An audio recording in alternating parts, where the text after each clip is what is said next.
Hello everyone. Welcome to CSB IAS Academy. I am RS Reddy. ఇవాళటి Eenadu editorial పేజ్లో వచ్చిన 3 articles మనం చదవాల్సినవి. ఒకటేమో రాష్ట్రాలకేది విత్తసత్వ, ఇది ఎడిటోరియల్. లీడ్ ఆర్టికల్ విశ్వవిద్యాలయాల వెనుకబాటు, ఈ ఆర్టికల్ కూడా చదవాలి. అట్లాగే ఆహారంలోనే ఆరోగ్య భద్రత, ఈ ఆర్టికల్ కూడా చదవాలి. అయితే విశ్వవిద్యాలయాల వెనుకబాటు, ఆ తర్వాత ఆహారంలోనే ఆరోగ్య భద్రత, ఈ 2 ఆర్టికల్స్ కూడా మీరు చదివితే అర్థమైపోతాయి. దీనికి ప్రత్యేకంగా ఇందులో విశ్లేషించాల్సిన అంశం ఏదీ లేదు. కానీ రాష్ట్రాలకేది విత్తసత్వ అనే ఈ ఆర్టికల్, ఇది ఎకానమీ రిలేటెడ్ ఆర్టికల్. ఇది కొంచెం డీటెయిల్డ్గా డీల్ చేయాల్సిన అవసరం ఉంది.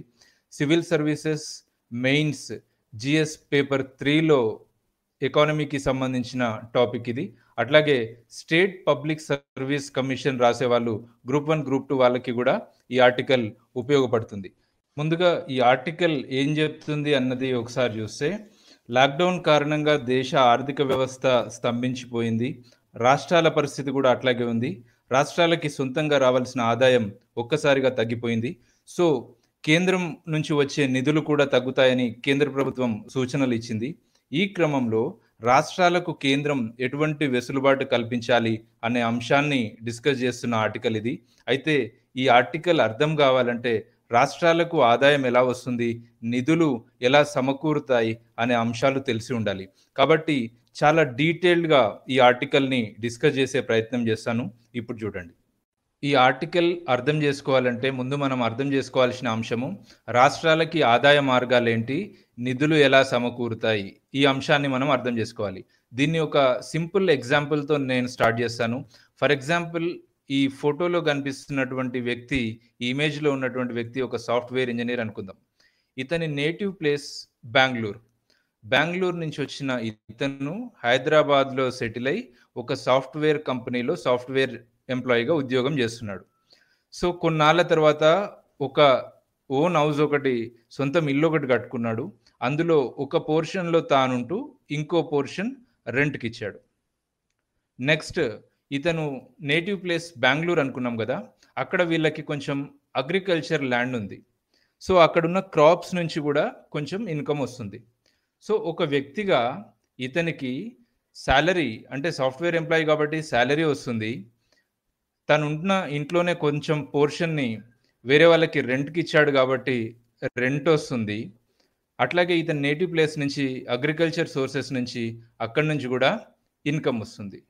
సో ఒక పర్సన్గా ఇతనికి ఇన్కమ్ సోర్సెస్ ఎన్ని ఉన్నాయి? 3 ఉన్నాయి.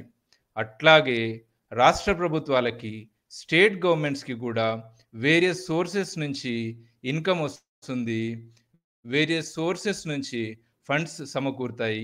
ఆ డీటెయిల్సే ఇప్పుడు క్లియర్గా చూద్దాం. స్టేట్కి రెవెన్యూ ఎక్కడి నుంచి వస్తుంది, ఫండ్స్ ఎక్కడి నుంచి వస్తాయి చూస్తే, నంబర్ 1, స్టేట్కి ఓన్ రెవెన్యూ ఉంటుంది, first point. Second thing, central transfers అని ఉంటాయి. Central transfers. First state own revenue గురించి చూద్దాము. అంటే రాష్ట్రాల సొంత ఆదాయము. ఈ స్టేట్ ఓన్ రెవెన్యూలో కూడా 2 రకాలు ఉంటాయి. ఒకటేమో ట్యాక్స్ రెవెన్యూ, రెండోదేమో non tax revenue.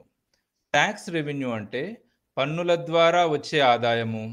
Non tax revenue అంటే పన్నేతర మార్గాల ద్వారా వచ్చే ఆదాయము. ముందు ట్యాక్స్ రెవెన్యూ గురించి చూద్దాము. ట్యాక్స్ రెవెన్యూలో భాగంగా ఫస్ట్ కనిపించేది state GST, goods and service tax. For example, మనం ఒక రెస్టారెంట్కి వెళ్ళినాము. రెస్టారెంట్కి వెళ్ళిన తర్వాత ఒక కాఫీ తాగినాము. ఆ కాఫీ ఛార్జ్ 100 రూపీస్ అనుకోండి. 100 రూపీస్ కాఫీ ఛార్జ్ అయినప్పటికీ రెస్టారెంట్ వాళ్ళు మనకి బిల్ ఇచ్చినప్పుడు 118 రూపీస్కి ఇస్తారు. అందులో 18 రూపీస్లో 9 rupees central GST, 9 rupees state GST. అంటే 100 రూపీస్ పైన 9% ఏమో స్టేట్ జిఎస్టి ఉంది, 9% ఏమో సెంట్రల్ జిఎస్టి ఉంది. అంటే ఒక కాఫీ తాగినప్పుడే మనం ఒక 9% స్టేట్ జిఎస్టి పే చేస్తున్నప్పుడు రకరకాల వస్తువులపైన స్టేట్ గవర్నమెంట్కి గూడ్స్ అండ్ సర్వీస్ ట్యాక్స్ వస్తుంది. రకరకాల వస్తువులు, సేవలపైన గూడ్స్ అండ్ సర్వీస్ ట్యాక్స్ వస్తుంది. ఇది స్టేట్ గవర్నమెంట్కి ఉండే మేజర్ ఇన్కమ్. నెక్స్ట్ స్టేట్ గవర్నమెంట్కి ఉన్న మరొక ఆదాయ మార్గం ఏంటి అంటే state excise duty. For example ఇప్పుడు లిక్కర్ ఉంది, ఆల్కహాల్. ఈ లిక్కర్ షాప్లలో లిక్కర్ అమ్మే వాటిపైన స్టేట్ గవర్నమెంట్ ట్యాక్స్ ఇంపోజ్ చేస్తుంది కదా ఆ లిక్కర్ పైన. ఆ లిక్కర్నే ఎక్సైజ్ డ్యూటీ అన్నాము. ఇది రాష్ట్రాలకున్న ఒక రెవెన్యూ సోర్స్, ఒక ఆదాయ మార్గము. Next stamp duty and registration fees. For example ఎవరైనా ఇల్లు కొన్నప్పుడు చూడండి, లేదంటే మనం ఇల్లు కొన్నప్పుడు చూడండి, భూములు కొన్నప్పుడు చూడండి, మనము ఎవరి దగ్గర అయితే భూములు ఇల్లు కొన్నామో వాళ్ళకి డబ్బులు పే చేస్తాము. At the same time registration date రోజు సబ్ రిజిస్ట్రార్ ఆఫీస్కి వెళ్ళినప్పుడు ఆ ట్రాన్సాక్షన్ పైన మనం కొంచెం అమౌంట్ని పే చేస్తాము రిజిస్ట్రేషన్ ఫీ కింద, స్టాంప్ డ్యూటీ కింద. దాన్నే మనం అంటున్నాము రిజిస్ట్రేషన్ ఫీ. ఇది కూడా రాష్ట్ర ప్రభుత్వాలకు ఒక ఆదాయ మార్గము. Next taxes on vehicles. వాహనాలపైన వేసే పన్ను కూడా రాష్ట్ర ప్రభుత్వాలకు ఆదాయ మార్గము. సో ఇప్పటి వరకు మనం చూసింది ఏంటి అంటే రాష్ట్రాలకి రెండు రకాల ఆదాయాలు ఉన్నాయి. అందులో ఒకటి tax revenue, non tax revenue అని. ట్యాక్స్ రెవెన్యూలో కనుక చూస్తే జిఎస్టీ ఉంటుంది, స్టేట్ ఎక్సైజ్ డ్యూటీ ఉంటుంది, stamps duty and registration fee ఉంటుంది, ట్యాక్సెస్ ఆన్ వెహికల్స్ కూడా ఉంటాయి. నెక్స్ట్ ఇప్పుడు నాన్ ట్యాక్స్ రెవెన్యూ అంటే పన్నేతర ఆదాయం అంటే ఏంటో ఇప్పుడు చూద్దాం. పన్నేతర ఆదాయం అంటే వెరీ సింపుల్, ట్యాక్స్ బేస్తో కాకుండా వేరే రూపాల్లో వచ్చే ఆదాయము. వేరే రూపాల్లో ఎలా వస్తుంది ప్రభుత్వాలకు ఆదాయము వస్తుంది? ఫర్ ఎగ్జాంపుల్ రాష్ట్ర ప్రభుత్వాలకు సంబంధించిన భూములు ఏమైనా అమ్మినప్పుడు వచ్చే ఆదాయము, sale of land and property, లేదు అంటే రాయల్టీస్ ఆన్ మైనింగ్. అట్లాగే మనం చూస్తుంటాము ఇసుక క్వారీలకు సంబంధించి ప్రభుత్వం వేసే వేలంలో కానివ్వండి, లేదంటే ఇసుకకు సంబంధించి అమ్ముతున్నప్పుడు వచ్చే ఇన్కమ్ కానివ్వండి, ఇవన్నీ నాన్ ట్యాక్స్ రెవెన్యూ కిందకు వస్తాయి. డియర్ ఆస్పిరెంట్స్, మళ్ళీ రిపీట్ చేస్తున్నాను, ప్రభుత్వాలకు ఆదాయం ఎక్కడి నుంచి వస్తుంది అనే టాపిక్ డిస్కస్ చేస్తున్నాము. ప్రభుత్వాలకు వచ్చే ఆదాయము సెంట్రల్ ట్రాన్స్ఫర్స్ నుంచి వస్తుంది. స్టేట్కి సొంత రెవెన్యూ ఉంటుంది. స్టేట్కి సొంత రెవెన్యూలో ట్యాక్స్ రెవెన్యూ ఉంటుంది. ట్యాక్స్ రెవెన్యూలో జిఎస్టీ ఉంటుంది, ఎక్సైజ్ డ్యూటీ ఉంటుంది, రిజిస్ట్రేషన్ ఫీజు ఉంటుంది, ట్యాక్స్ ఆన్ వెహికల్స్ ఉంటుంది. At the same time non tax revenue కూడా ఉంటుంది. ఇప్పుడు నెక్స్ట్ మనము సెంట్రల్ ట్రాన్స్ఫర్స్ ఉన్నాయన్నాం కదా, ఆ సెంట్రల్ ట్రాన్స్ఫర్స్ నుంచి ఎట్లాంటి ఆదాయం వస్తుందనే అంశాన్ని ఇప్పుడు డిస్కస్ చేద్దాం. రాష్ట్ర ప్రభుత్వాలకి కేంద్రం నుంచి, సెంట్రల్ గవర్నమెంట్ నుంచి నిధులు వస్తాయని చూసాం కదా. అవి ఎలా వస్తాయి అంటే రెండు విధాలుగా వస్తాయి. ఒకటేమో షేర్ ఇన్ సెంట్రల్ ట్యాక్సెస్ అంటే కేంద్ర ప్రభుత్వ పన్నుల్లో రాష్ట్రాలకు వచ్చే వాటా.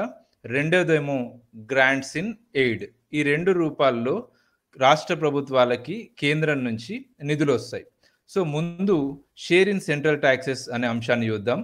దీంట్లో వెరీ సింపుల్, కేంద్ర ప్రభుత్వంకి, సెంట్రల్ గవర్నమెంట్కి తనకి ట్యాక్స్ రూపంలో వచ్చే ప్రతి 100 రూపీస్లో రాష్ట్ర ప్రభుత్వాలకి వాటా ఉంటుంది. ఎలా ఉంటుంది అంటే దీన్ని ఫైనాన్స్ కమిషన్ డిసైడ్ చేస్తుంది.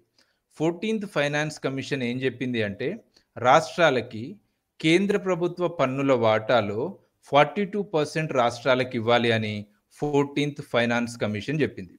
ముందు ఒకసారి ఫైనాన్స్ కమిషన్ గురించి ఒక మాట చెప్తాను, ఆ తర్వాత మళ్ళీ ఈ కేంద్ర పన్నుల్లో రాష్ట్రాల వాటా గురించి చెప్తాను. ఫైనాన్స్ కమిషన్ అనేది రాజ్యాంగబద్ధంగా ఏర్పాటైన సంస్థ. రాజ్యాంగంలో ఉన్న ఆర్టికల్ 280 ప్రకారము ఫైనాన్స్ కమిషన్ని ఏర్పాటు చేస్తారు. సో ఈ ఫైనాన్స్ కమిషన్ ఫంక్షన్స్ ఏంటి అంటే, మెయిన్ ఫంక్షన్ కేంద్రానికి వచ్చే పన్నులని, కేంద్ర రాష్ట్రాల మధ్య ఆ పన్నులని ఏ రేషియోలో ఎట్లా షేర్ చేయాలి అనే దానికోసం ఒక ఫార్ములాని, ఒక మెథడ్ని రూపొందించేదే ఫైనాన్స్ కమిషన్. Very simple. ముందేమో కేంద్రం నుంచి రాష్ట్రాలకి ఎట్లా పంచాలో డిసైడ్ చేస్తుంది.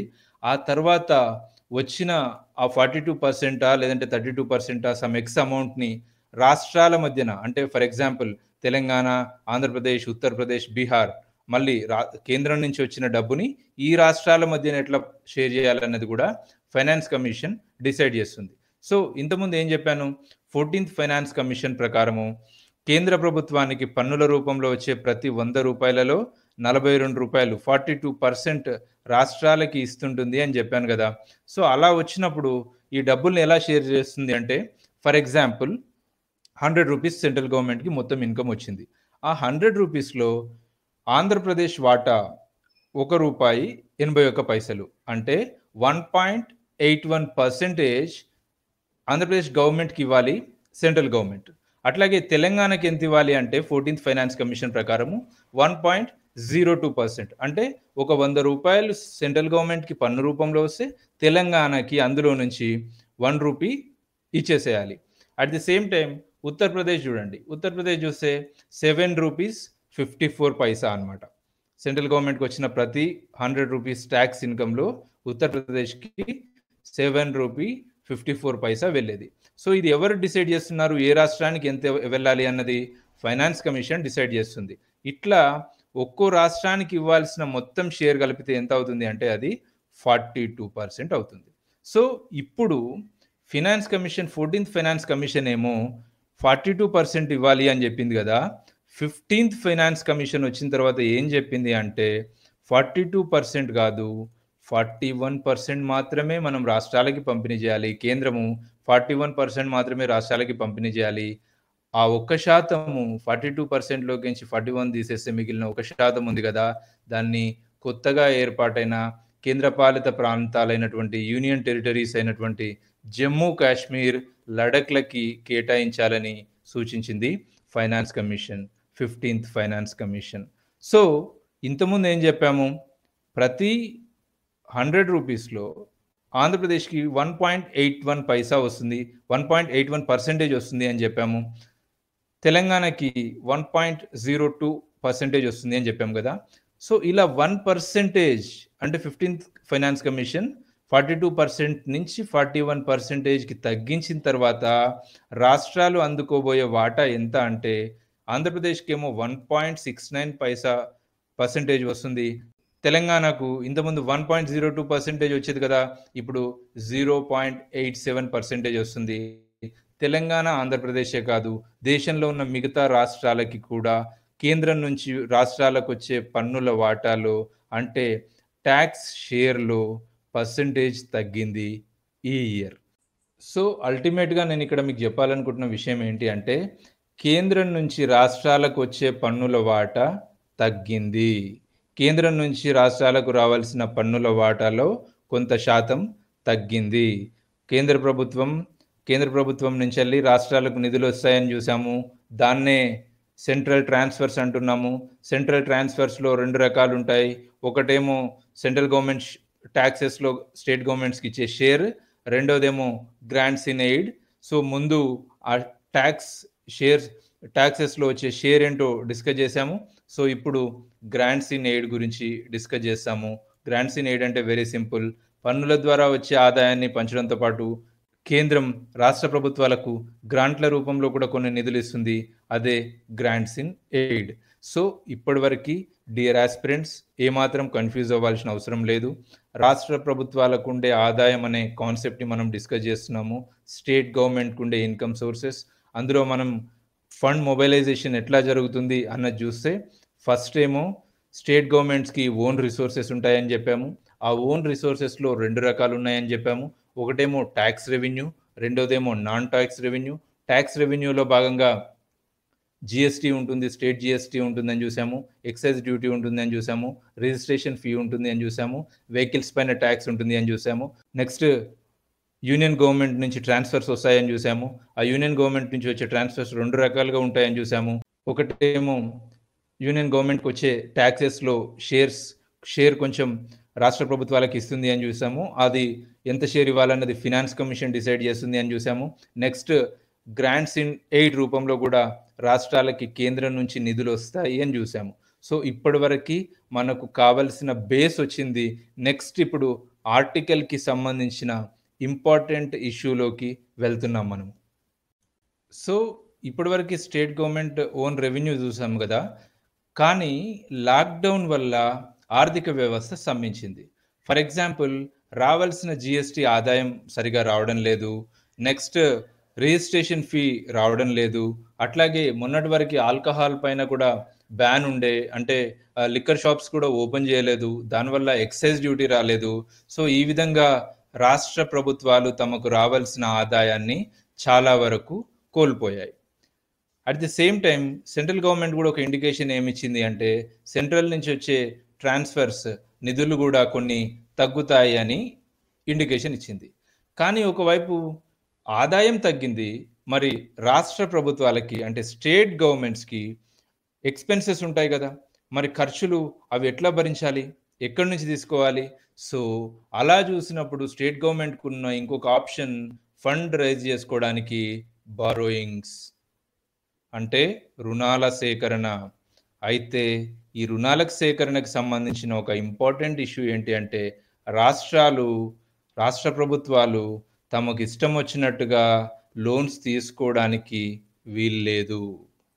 మనకి the fiscal responsibility and budget management act అని ఒకటి ఉంది, FRBM.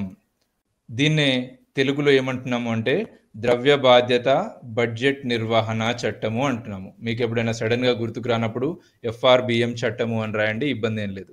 సో ఈ FRBM చట్టం ఏం చెప్తుంది అంటే ఏవైనా రాష్ట్ర ప్రభుత్వాలు లోన్స్ తీసుకోవచ్చు, కానీ వాటి ద్రవ్య లోటు అంటే ఫిస్కల్ డిఫిసిట్ ఆ రాష్ట్ర స్టేట్ డొమెస్టిక్ ప్రోడక్ట్లో, అంటే ఆ రాష్ట్ర మొత్తం ఉత్పత్తిలో 3%, ఆ రాష్ట్ర మొత్తం ఉత్పత్తి విలువలో 3% మించకూడదు.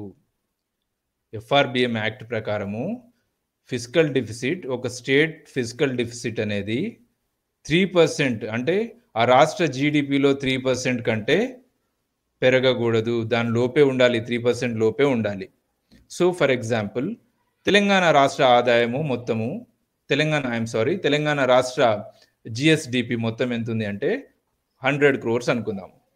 100 crores ఉన్నప్పుడు అందులో ఫిస్కల్ డిఫిసిట్ ఎక్కడి వరకు ఉండొచ్చు according to FRBM? Only 3 crores వరకు మాత్రమే ఉండొచ్చు, అది దాటి ఉండడానికి వీల్లేదు. సో ఇప్పుడు ఒక విషయం చెప్పాలి, ఇప్పుడు మీకు ఒక చిన్న డౌట్ వస్తుంది, అసలు ఈ ద్రవ్య లోటు అంటే ఏంటి అనే ఒక డౌట్ వస్తుంది. దాన్ని ఇప్పుడు ఎక్స్ప్లెయిన్ చేస్తాను. ఎక్స్ప్లెయిన్ చేసిన తర్వాత మళ్ళీ ఈ టాపిక్ దగ్గరికి మళ్ళీ వెనక్కి వస్తాము. ముందు ద్రవ్య లోటు ఒకసారి చూస్తే, fiscal deficit very simple, total revenue expenditure నుంచి రెవెన్యూ రిసీట్స్ ప్లస్ నాన్ డెప్ట్ క్రియేటింగ్ క్యాపిటల్ రిసీట్స్ తీస్తే ఫిస్కల్ డెఫిసిట్ వస్తుంది. మొత్తం వ్యయం నుంచి రెవెన్యూ రాబడి ప్లస్ రుణాలు కాని మూలధన రాబడులను తీసేస్తే ద్రవ్య లోటు వస్తుంది. సో ఇట్లా చెప్తే మీకు అంత ఈజీగా అర్థం అవ్వదు. ఒక ఎగ్జాంపుల్ తీసుకొని ఎక్స్ప్లెయిన్ చేయడానికి ట్రై చేస్తా. ఫర్ ఎగ్జాంపుల్, రాష్ట్ర ప్రభుత్వం మొత్తం ఎక్స్పెండిచర్ 100 రూపీస్ అనుకుందాం. 100 రూపీస్ ఖర్చు చేస్తుంది అంటే ఇన్కమ్ ఎక్కడి నుంచో వచ్చి ఉండాలి కదా, ఫండ్ సోర్సెస్ ఏవో ఉండాలి కదా. సో అట్లా వచ్చిన వాటిలో ఒక 60% రెవెన్యూ రాబడి అనుకుందాం. ఇంతకుముందు చెప్పాం కదా, GST ద్వారా ఇన్కమ్ వస్తుంది, ఎక్సైజ్ డ్యూటీ ద్వారా ఇన్కమ్ వస్తుందని. సో అట్లా వచ్చింది 60 రూపీస్. ఆ తర్వాత ఒక 30 రూపీస్ ఏమో స్టేట్ గవర్నమెంట్ అసెట్స్ ని అమ్మడం వల్ల వచ్చిన డబ్బులు అనుకుందాం. మొత్తం ఎంత అయింది? 60 + 30 90 అయింది. ఎక్స్పెండిచర్ ఎంత ఉంది? 100 రూపీస్. సో 100 రూపీస్ లో నుంచి ఈ 90 తీస్తే ఎంత? 10 రూపీస్ ఉంది. అంటే ఈ 10 రూపీస్ ఏంది? లోటు, ద్రవ్య లోటు, ఫిస్కల్ డిఫిసిట్. మరి దీన్ని ఎట్లా కవర్ చేసుకోవాలి ప్రభుత్వము? స్టేట్ గవర్నమెంట్స్ ఎట్లా చేస్తాయి? వెరీ సింపుల్, లోన్కి వెళ్ళడం ద్వారా దీన్ని కవర్ చేస్తాయి ఈ డిఫిసిట్ ని. సో ఇప్పుడు FRBM యాక్ట్ ఏం చెప్తుంది అంటే, ఏదైనా స్టేట్ గవర్నమెంట్ ఆ స్టేట్ గవర్నమెంట్ యొక్క స్టేట్ డొమెస్టిక్ ప్రోడక్ట్ లో 3% ని మించకుండా లోన్స్ తీసుకోవాలి అని చెప్తుంది. ఇప్పుడు స్టేట్ గవర్నమెంట్స్ ఏం డిమాండ్ చేస్తా ఉన్నాయి అంటే, ఈ సీలింగ్ FRBM యాక్ట్ ద్వారా ఇంపోజ్ చేసిన సీలింగ్ 3% కాదు 4 to 5% వరకు పెంచాలి అని స్టేట్ గవర్నమెంట్స్ డిమాండ్ చేస్తూ ఉన్నాయి. ఆల్రెడీ ఈ కరోనా వల్ల దేశ ఆర్థిక వ్యవస్థ, రాష్ట్రాల ఆర్థిక వ్యవస్థ అఫెక్ట్ అయిందని కాదు, ఇంతకుముందు నుంచి కూడా FRBM యాక్ట్ ని దాన్ని అమెండ్ చేయాలి, ఆ సీలింగ్ ని ఇంకా పెంచాలి అనే డిమాండ్ ఉంది. ఇప్పుడు మళ్ళీ ఒకసారి పెరిగింది. దాని గురించే ఇవాళ ఈనాడు ఆర్టికల్లో లాస్ట్ లో మెన్షన్ చేయడం జరిగింది, FRBM యాక్ట్ ని సవరించాలి అని రాష్ట్ర ప్రభుత్వాలు కోరుతున్నాయని ఆర్టికల్లో మెన్షన్ చేశారు. అట్లాగే ఈనాడులో మెన్షన్ చేసిన మరొక అంశం ఏంటి అంటే, వేస్ అండ్ మీన్స్ ద్వారా రాష్ట్ర ప్రభుత్వాలకు మరిన్ని రుణాలు తీసుకునే అవకాశాన్ని కల్పించినట్టుగా అందులో మెన్షన్ చేశారు. సో అయితే రాష్ట్ర ప్రభుత్వాలు భావిస్తున్నది ఏంటంటే వేస్ అండ్ మీన్స్ ద్వారా ఎక్కువ డబ్బులు తీసుకునే వెసులుబాటు కల్పించడం అనేది తాత్కాలికమైన చర్య. కానీ ఎఫ్ఆర్బిఎం కి సవరణలు చేయడం అన్నదే దీర్ఘకాలికంలో పనికొచ్చే చర్య అని రాష్ట్ర ప్రభుత్వాలు భావిస్తున్నాయి. అయితే అసలు ఎఫ్ఆర్బిఎం యాక్ట్ ద్వారా ఈ లిమిటేషన్ ఎందుకు ఇంపోజ్ చేశారు? ఎఫ్ఆర్బిఎం ని ఎందుకు అంత ఈజీగా సవరించట్లేదు, ఆ లిమిటేషన్ ఎందుకు అంత ఈజీగా సవరించట్లేదు అన్న డీటెయిల్స్ ని ఇప్పుడు చూద్దాం. ద్రవ్య లోటు పెరిగితే ఏమవుతుంది అంటే ఆర్థిక క్రమశిక్షణ తప్పుతుంది.